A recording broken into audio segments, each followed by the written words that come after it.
This is Dan Jurgens, and if you want to have a good time, keep listening to the Krypton Report. Jason J. Lewis, the voice of Superman on Justice League Action, and you're listening to the Krypton Report. Hi, this is David Patrick Wilson. I played Superman, Clark Kent, in the television production of It's a Bird, It's a Plane, enjoying every minute of being right here on the Krypton Report.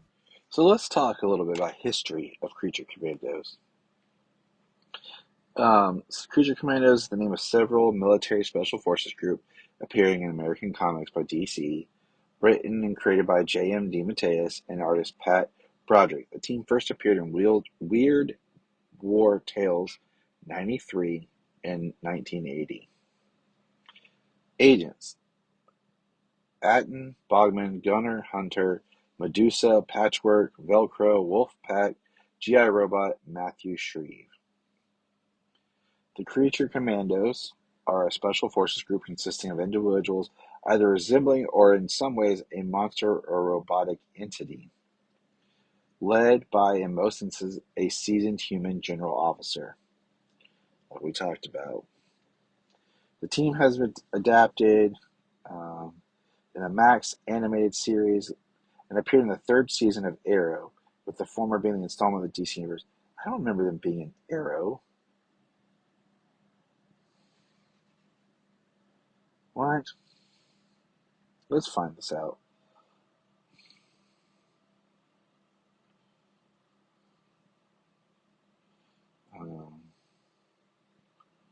In other media, let's see.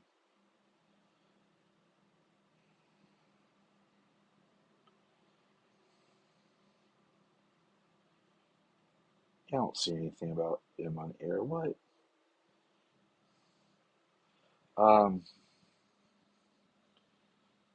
So that's just some history to go along with it.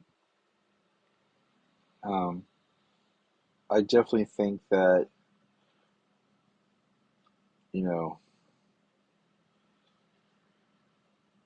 here are some of the original teams, okay, like I was talking about. Warren Griffith, a timid farm boy who suffered from clinical lycanthropy, irrational believing himself to be a werewolf. Project M gave Griffith the ability to change into a true werewolf, but a metamorphosis were erratic and uncontrollable due to a flaw in the serum. Jake, the first GI robot, destroyed itself and lost Landian colony. Jake 2, the second GI robot, was lost in space. Dr. Mira Rhodes, previously Marina, also known as Dr. Medusa. After inhaling strange fumes, she grew living snakes for hair and superficially resembles Medusa, one of the Gorgons. Lieutenant Matthew Shreve. Matthew was their team leader. He was a fully human, hard-ass soldier, hard as nails. Private Elliot Taylor, Lucky, barely survived stepping on a mine. He was stitched back together against his will, so he resembles the Frankenstein monster and has damaged vocal cords. Sergeant Vincent Velcro, or Velcoro, very funny, volunteered for the project in order to commute a 30-year sentence in the brig for crippling an officer. His powers come from a compound that contains vampire bat DNA, like a vampire. Velcro can now change into a bat and requires human blood to survive. More modern team. Atten, the mummy-like communications specialist. The Bogman, a humanoid amphibian grunt resembling the Gill Man. Gunner McKay, a cyborg who died during World War II. Captain Lucius Hunter, the 74-year-old former member of Hunter's Hellcats. Dr. Medusa, Patchwork Lucky. Vincent Velcro, like Mira, he has mutated even further due to the treatments and now has red skin and a white ponytail. Weird.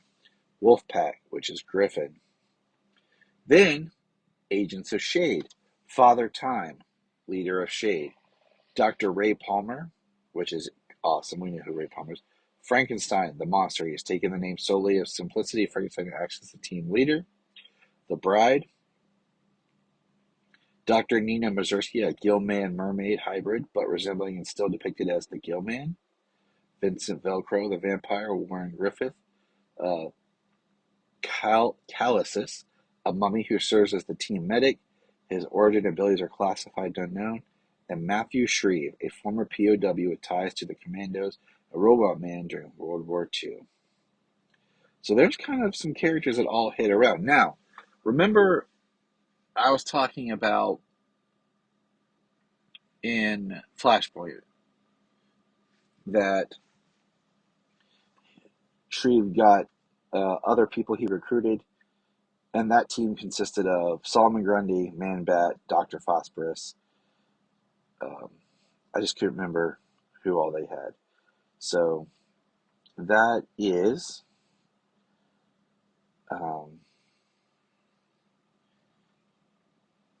the history. Now, the Bride version of the character first appeared in Seven Soldiers Frankenstein #3. It was created by writer Grant Morrison and Doug Mahnke. That was the one I was talking about, that I very much enjoyed that run that Morrison created. So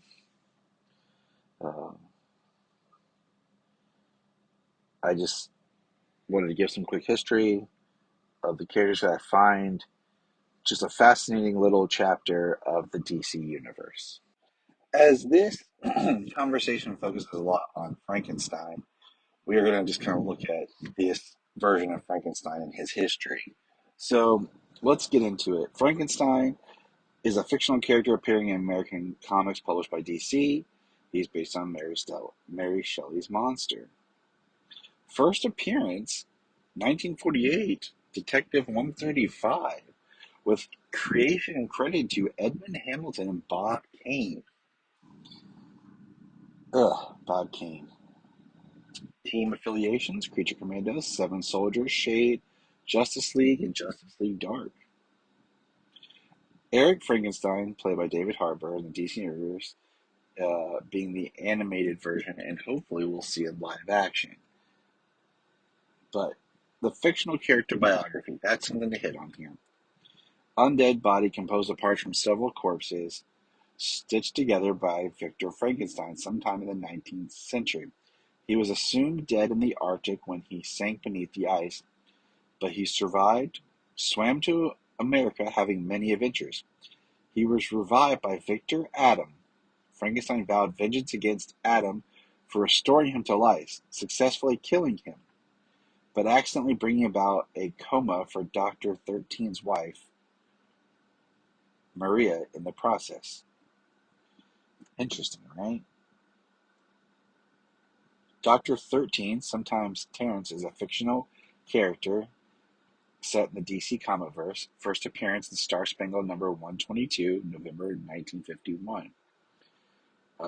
Featured then moved to the House of Mysteries and was canceled after 7 issues. The character was created by unknown writer with Leonard Starr. Not much is known then. In particular, Frankenstein became a frequent enemy of Melmoth, who he referred to as the ringmaster of the Circus of Maggots. In the climactic battle in 1870, Frankenstein faced Melmoth and stopped him from destroying a town with maggot hominins. The fight took place on a moving train which was derailed during the conflict, and Frankenstein's fate was unknown. Melmoth, former king of the S.H.A.D.E, his throne was usurped by his wife, and he was sent back in time to the first fall of Camelot, where he assumed the role of Mordred the Undead. Desperate, he found the Cauldron of Rebirth in Slaughter Swamp, achieved immortality, and has been plotting revenge ever since. Currently, he is dead on Mars by the hands of the undead assassin known as Frankenstein. Alright. Lots of cool stuff, right? In 2005, a high school student called Uglyhead by all other children acquires telepathic abilities through contact with the S.H.A.D.E, which he uses to torment his peers. At the senior prom, he now docilates the students and kills by the Shia maggot hominins. This causes the return of Frankenstein, who had survived in a state of hibernation underneath the town, who makes short work of the maggot hominins and the boy before burning down the school to cover the bodies. Afterwards, Frankenstein tracks down Melmoth and makes his way to Mars through an Aridal gate, a reference to Dr. Saul Aridal, the scientist who first transported the Martian Manhunter to Earth. On Mars, Frankenstein confronts Melmoth once again. Frankenstein frees the children Melmoth has enslaved to work in his gold mines and feeds Melmoth to the flesh-eating praying mantises. This is all in the Grant Morrison run of Seven Soldiers.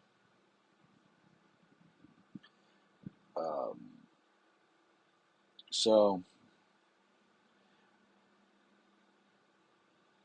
I recommend that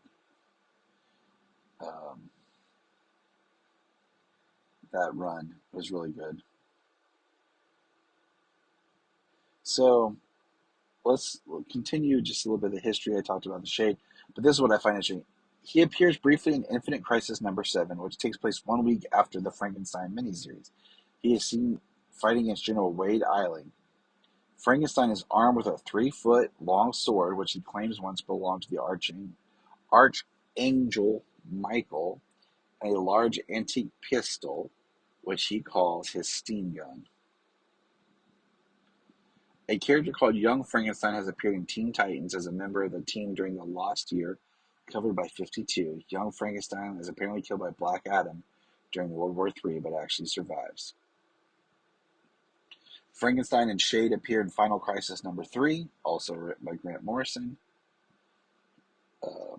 He again appears 2 issues later, leading a squad of superheroes against Darkseid's forces, who are led by Calabac. Frankenstein confronts Solomon Grundy in the latter's current limited series and during The Blackest Night. All right. And this is what we talked about. As part of the New 52, a new ongoing series, Frankenstein Agent of S.H.A.D.E, was released based on Seven Soldiers' version of Frankenstein. It was initially written by Jeff Lemire and drawn by Albert Ponticlo. Matt Kind replaced Lemire with issue 10 and stayed with the book until it was canceled with issue 16. The character later joins the Justice League Dark. The character appears next in 7 issues of both New 52 Batman and Robin and DC Rebirth Superman, both written by Peter Tomasi.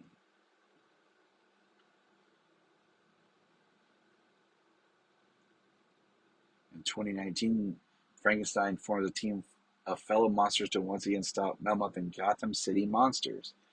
His DC Rebirth history with the Bride revealed that they had a son that went homicidal and their relationship was strained when Frankenstein was forced to kill him. And the present Father Time of S.H.A.D.E reanimated the spawn of Frankenstein, and it was traced to Castle Frankenstein by Frankenstein and the Bride, and it begged for death. The Bride put her child out of its misery and left S.H.A.D.E afterwards. So there's a quick history as we talk about the continuation of these comic book characters. Hello, and welcome to this special requel-esque Krypton Reports side special. I guess this would be a special episode. This one just kind of came to me after some reading. I say the requel if you're not familiar. On my personal Jonathan Tyler Patrick YouTube, I do these movie pitches, and I record them in the car while I'm driving, and it's just kind of this spontaneous thing, and that's the format I like, because it's kind of just off the top of your head, and it can be fun. And I'm in the car driving, and I was reading last night, and it's just kind of been rolling in my head. But here on the Krypton Report, we talk about all things DC Comics, focusing on Superman, but this time of year, it's Halloween, and as many of you may know, listeners, to me, I have a strong love for the classic monsters, just comes from my childhood, but Halloween doesn't always mean horror. They're not one and the same. They're not. There's a lot of really great history to Halloween and culture and folklore that doesn't mean horror. If you ever get a chance to read the book The Halloween Tree or find the DVD that Ray Bradbury did, it's pretty amazing. Crack open my morning Zoa, and let's get chatting.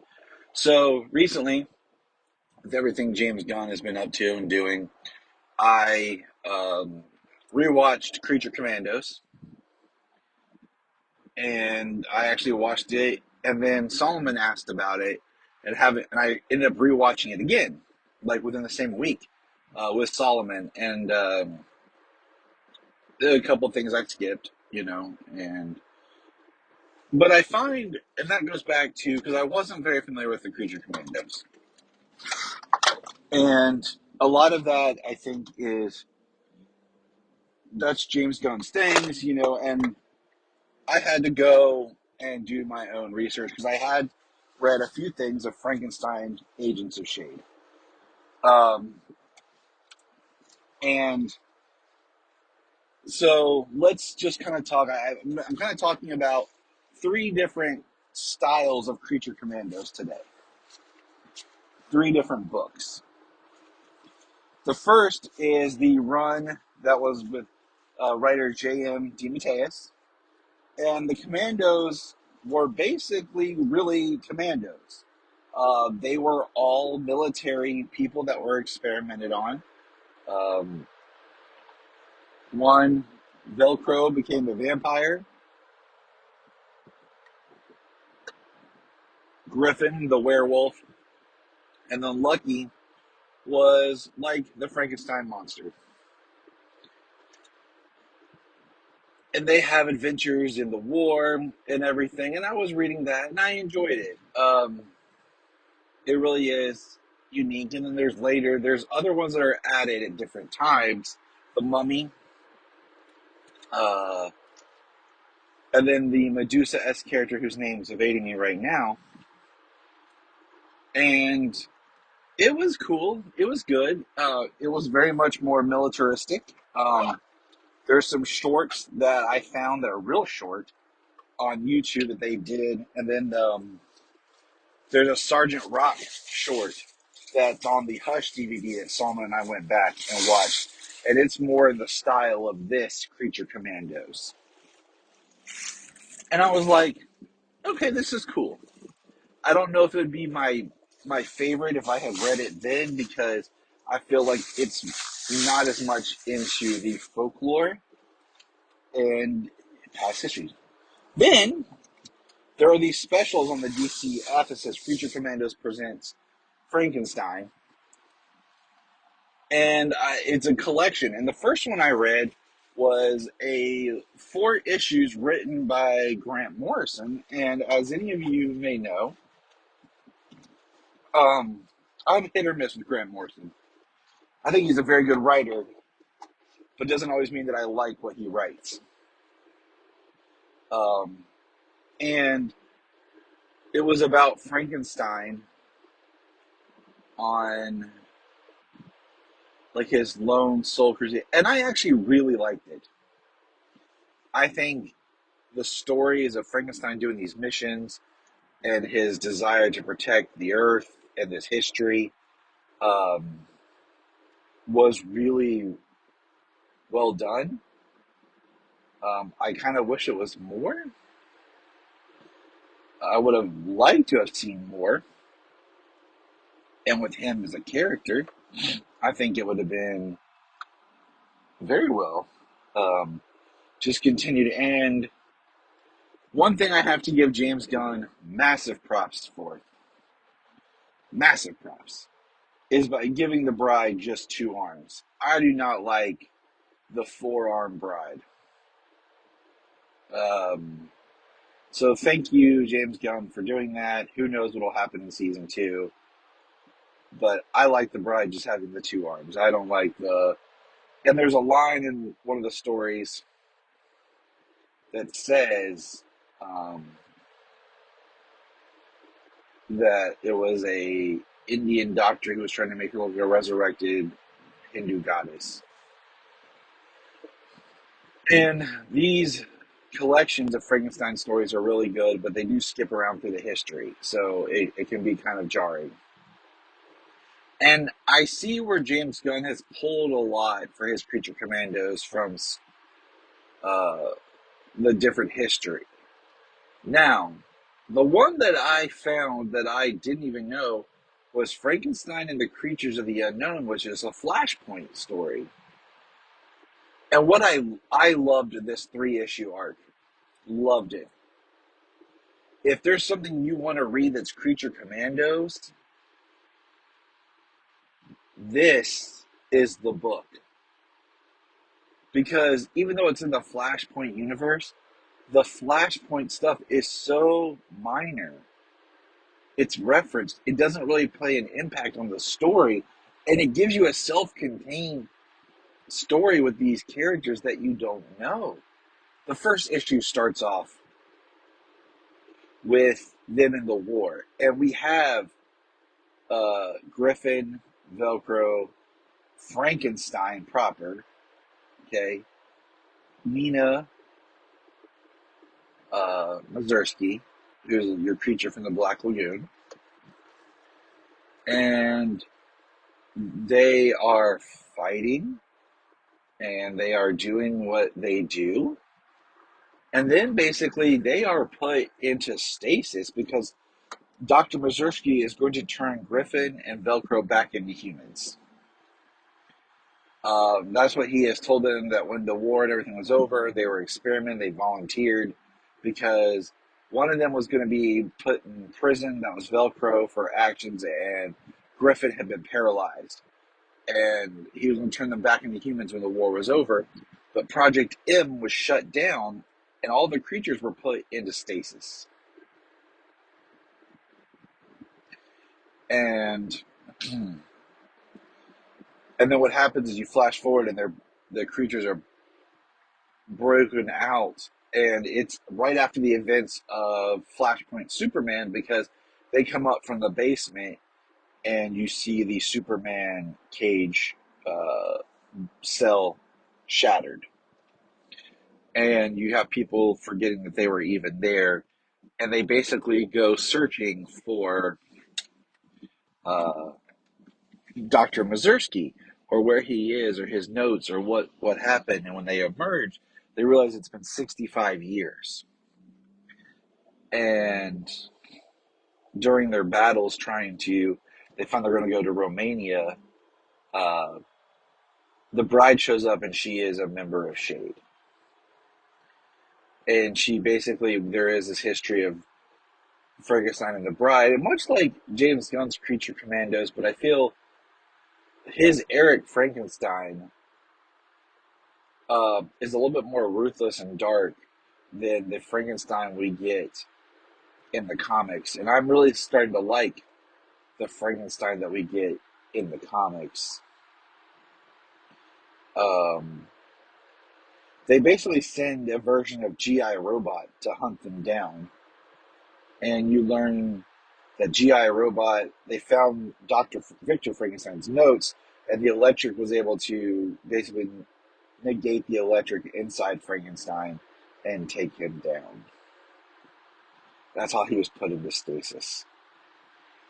So the bride shows up. She basically makes a deal that they'll help them if Frankenstein will join S.H.A.D.E.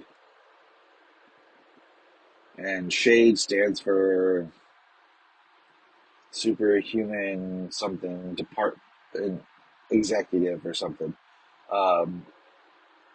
He makes the deal. So they get to this village in Romania, and when they get there, they find that Dr. Mazursky is still alive, and he's wrapped in bandages, much like a mummy, which I thought was kind of neat. And you find out this village has vampires and werewolves in it. And it was actually that Dr. Mazursky was actually a lot older than what you thought he was, because he learned the secrets about prolonging life from these people, and that's how he was able to make the formulas to turn Griffin and Velcro, and was able to reverse it as well. And and then the new GI robot, it's like a huge, massive, hulking machine gun thing, attacks.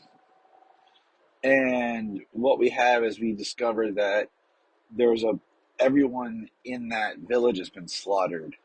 All the werewolves. And it's basically a town of creatures, because we see in the water creatures like Nina. And you find out that Nina was never a human. She was never Dr. Mazursky's daughter. She was just one of these. He was so lonely that he took Nina as a baby to raise her as his own from this village. And what happens is Griffin, the werewolf, has a love for Nina, and he gets shot saving her, and the silver is killing him, but Dr. Mazursky is able to reverse him back to human, just like he'd always promised, thus making it so the silver would not affect him anymore. But Velcro sacrifices his life, burns up in the sun to save Frankenstein as they destroy the new GI robot. And at the end, Frankenstein goes off with the bride to join S.H.A.D.E. And like I said, it's a great 3-issue arc. If you want something that's like the Creature Commandos you saw, but different enough, and I think very true to the characters that I've been reading and experiencing, then I highly recommend the Flashpoint. I did start reading some Frankenstein Agents of S.H.A.D.E from the New 52. It's not bad, but it is a story I kind of wish they would pick back up, because I think that it is good in parts, but not great. There is a cool crossover with Superman that we'll be talking about on the show proper, with special guests.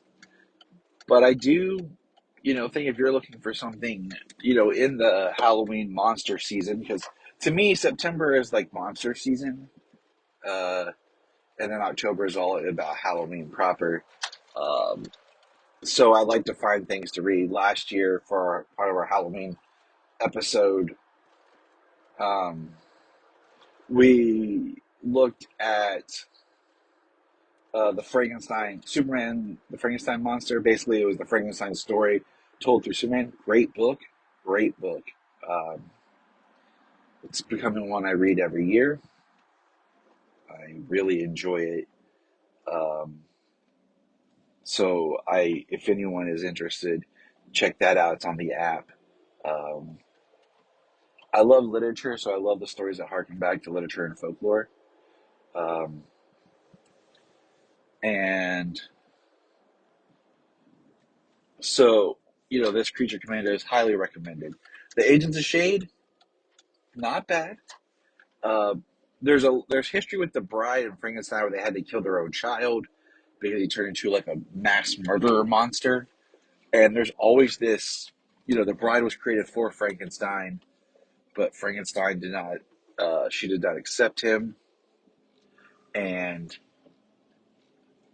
it is very interesting. And I guess in the story, right, he still did kill Victor. And we do see, and I'll hold on and explain that. If anyone remembers, in the New 52, one of the things that they did was they did the 0 issues. Because the New 52 started in this really weird time frame, the 0 issues basically was like it jumped back and kind of told you some type of origin story. And in here, the origin of Frankenstein was, we saw Victor, and it really kind of told his story about how Victor was evil and just a horrible person and not somebody that you like. So when, Frankenstein, him come to blows, you're like, oh yeah. And then it ends basically with him getting recruited by S.H.A.D.E.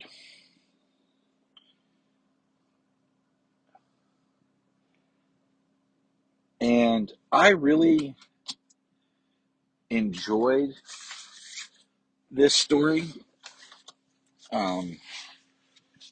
Like I said, I feel like the Agents of S.H.A.D.E. book would have been better if he had more of a team most of the time and made it more of a Creature Commandos than just an independent Frankenstein. But I'm always a little leery when they do quote unquote public domain type things. Like in Marvel, not a fan of Hercules. Okay, I think it's kind of generic. Because Wonder Woman's origins tied so much to the Greek pantheon, it doesn't bother me as much. Thor, I think being Norse it works for me. Doesn't bother me because for the most part, Norse isn't used as much as Greek. But just Hercules in Marvel just feels generic and cheap. I'm sorry for any Hercules or not family, fans out there. Um, but that's just how I feel, okay? And when you take characters like Dracula or Frankenstein and they're, public domain, you can kind of use them, they can be kind of meh. But I really think that what I've read, the DC Comics Frankenstein, and I like, that James Gunn gave him the name Eric, um, because I think that helps with just distinction, of this is Eric Frankenstein. I know, like the movie slash book, I Frankenstein, it gave the character the name Adam Frankenstein, being Adam, the new man. And it has been a while since I've read Frankenstein the book, and I plan on rereading it here soon. I feel like every year I kind of reevaluate one of the classic monsters and just dive back in. And this year's been Frankenstein because um, they have the new Guillermo del Toro film coming to Netflix in October. So I just thought this would be a good year to revisit Frankenstein. Um, so that's kind of where I'm at, and I'm really enjoying digging into the DC Frankenstein. And there's some interesting things about him, like his sword and his gun, and I find fascinating in just the way that they tell the story. Now, the last book I'm going to talk about is actor David Dastmalchian. Um, he is an actor of great talent. He recently did the film Midnight with the Devil, right? I gotta watch it. But he plays in the Dark Knight. He is the crazed guy that Harvey Dent has in the alley that Batman stops him from executing. He played Abracadabra on The Flash. He played Polka Dot Man in The Suicide Squad. He recently played the Gemini Killer in Dexter Resurrection. He's been in multiple things. Um, Very talented actor. He wrote a book uh, recently called Creature Commandos for DC brand horror. And I read it and I like it. I think he reinvents the characters. It's a nice kind of this mix of more of the commando base with a little bit more of what we know, and they go against Brainiac, and I feel like it was right along. It ran parallel, I think, similar to House of Brainiac. I think because that's what it feels like, but I'm not 100% sure. Which is a nice kind of thing, robot versus creatures. They go back to more of the Lucky style Frankenstein-esque monster than Frankenstein the creature correctly. Um, we do have our vampire, which I think has a great story in that book. We have our Gorgon-based Medusa-esque character of a doctor. And I think I look forward to Creature Commandos season 2 on HBO because I'm reading these stories and I'm seeing characters and I'm seeing things that can be done more with them, right? And I'm also thinking that one of my biggest things with the new DC universe right now has just been James Gunn's been very much upfront on everything. So everything that's currently DCU is all James Gunn properties. Superman, Creature, Commandos, The Suicide Squad, which in tangent is Peacemaker. So I'm like, I need some other writing force and character design. So the fact that season 2 of Creature Commandos will be other people writing and working on it makes me more interested. Just to change some things up. I have no problems with James Gunn with his writing, but you start to see patterns in story structures and characters. And so that's a thing. But this David Smallchan book, I like that he brings the art is really great for the horror story. And I don't have my notes in front of me. And I'm just, I'm pitching everyone to read these books. And I look forward to more. I would like to see more of these as an ongoing title. I think you can kind of combine these Creature Commandos and the Agents of S.H.A.D.E style and make stories in more of the Justice League Dark. So I guess that's kind of where my pitch is coming in here is, you have Frankenstein, these monstrous creatures of the Creature Commandos, and, in James Gunn's series it's very much Task Force M, which makes great because in the Flashpoint book, you learn about their handler, who's kind of like Rick Flag, but he's sheaves, I believe is how you would say it, and his team, and then his daughter takes over, and she actually hunts monsters because she gets lied to by General Lane and everything, and then she learns the truth that General Lane had her father killed by when he recruited a second wave of monsters to try to find his original team. So I can see where Gunn takes these,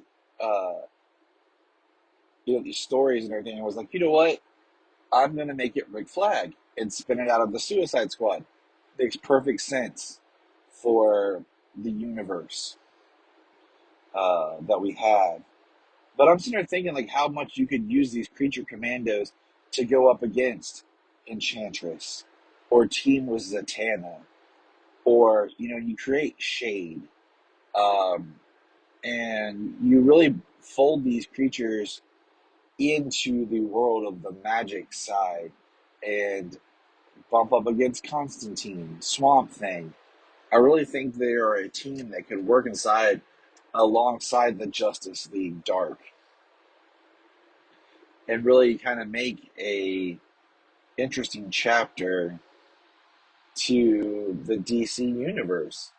So I hope that whatever Creature Commandos Season 2 is, it dives a little bit more into the magic. And I know I'm kind of all over the place, but these 3 distinctive versions of these characters, this setup, has just really got me thinking. So I hope that this Halloween and spooky season, you take a time to read these Creature Commandos. They're all on the app.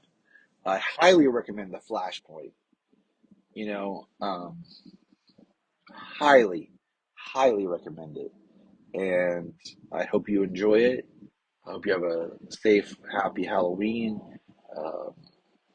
Like I said, Halloween's more about tradition and dig into the folklore, dig into the history of what it meant to the Celtic people in Samhain than just trick-or-treating and what that means. Check out the Halloween tree if you can find it anywhere.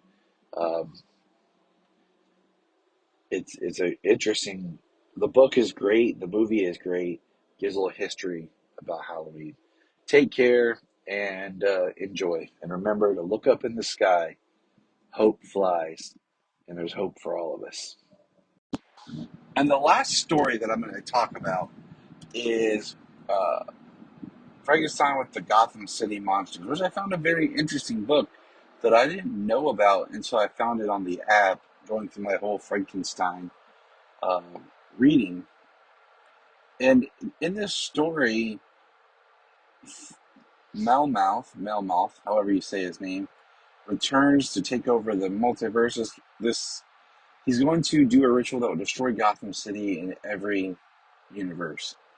The line of Perpetua is dropped, so I'm not really sure when it takes place, but it takes place in Monster Town, and it uses the Red Phantom, Orca, which I had seen Orca before, Vampire, and it also used Killer Croc, which really helped heal the Gotham City part.